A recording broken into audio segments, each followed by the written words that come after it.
Kecelakaan kereta di Semarang ini bukanlah kasus pertama. Sudah banyak kasus kecelakaan khususnya di pintu rel kereta api. Dari sejumlah kecelakaan, saudara, salah satu penyebabnya adalah mesin kendaraan mati atau mogok. Nah, ini kenapa bisa terjadi dan bagaimana cara menghindari mobil agar tidak mogok di pintu perlintasan kereta api? Kita bahas dalam diskusi.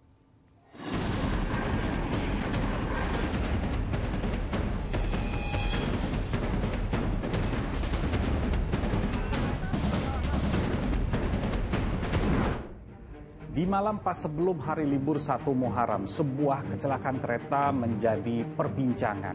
Tidak bisa dipungkiri, banyak komentar seperti di adegan film. Terekam jelas detik-detik kereta yang melaju kencang, menabrak truk hingga meledak dan terbakar hebat. Perlintasan kereta api menjadi salah satu titik rawan kecelakaan. Siapa yang dipersalahkan? Ledakan terjadi setelah kereta api berantas tujuan Pasar Senen Blitar menabrak sebuah truk trailer yang mogok persis di tengah perlintasan kereta di persimpangan Madukoro, Semarang, Selasa malam. Sopir dan kernet sempat meminta bantuan petugas penjaga perlintasan untuk menghentikan laju kereta. Namun upaya ini tak membuahkan hasil. Tidak ada korban jiwa. Masinis berhasil lompat keluar dari lokomotif. Di waktu yang hampir bersamaan, kecelakaan kereta juga terjadi di wilayah lain.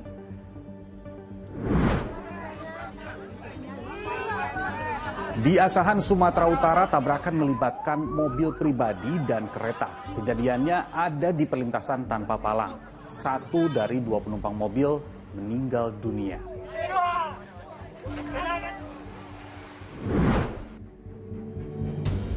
Di Lampung, lagi-lagi perlintasan tanpa palang pintu menjadi lokasi kecelakaan antara kereta api dan truk. Gerbong kereta sampai keluar rel. Tidak ada korban jiwa akibat peristiwa ini. Kecelakaan kereta tadi terjadi di perlintasan kereta api sebidang. Ini maksudnya antara rel dan jalanan aspal yang dilalui kendaraan berada pada bidang tanah yang sama. Di Indonesia ternyata ada 3.696 perlintasan kereta api yang sebidang, yang 2.095 diantaranya atau sekitar sepertiganya tidak dijaga. Kebayangkan kalau di perlintasan sebidang ini tidak dijaga atau tidak ada palang pintunya, makin rawan kecelakaan. Apalagi jika ditambah perilaku yang sudah ada palang pintu, udah turun aja masih nekat menerobos. Pernah kan lihat videonya di medsos?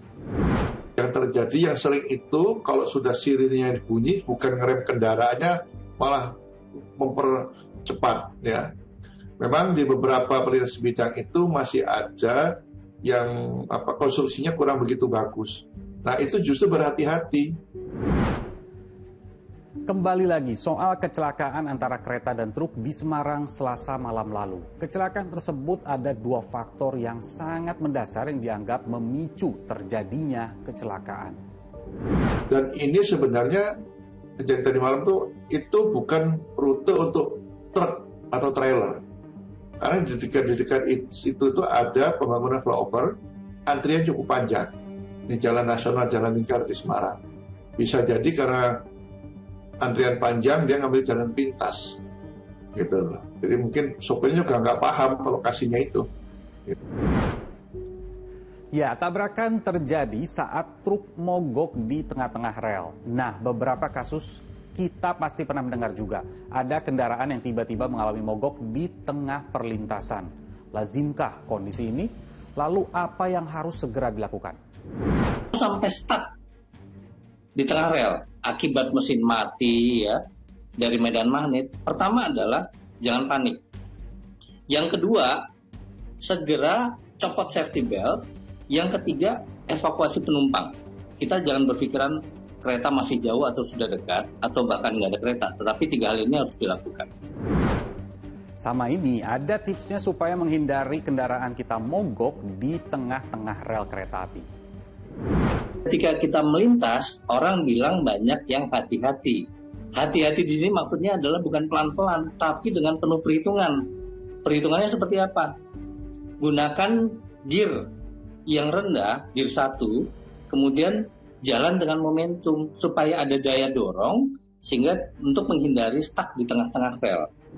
Jadi hati-hati melintas di perlintasan kereta api. Buat yang masih nekat nyebrang pas portal udah ditutup, sama-sama deh, jaga keselamatan. Saya Nabila Biasa, sampai jumpa.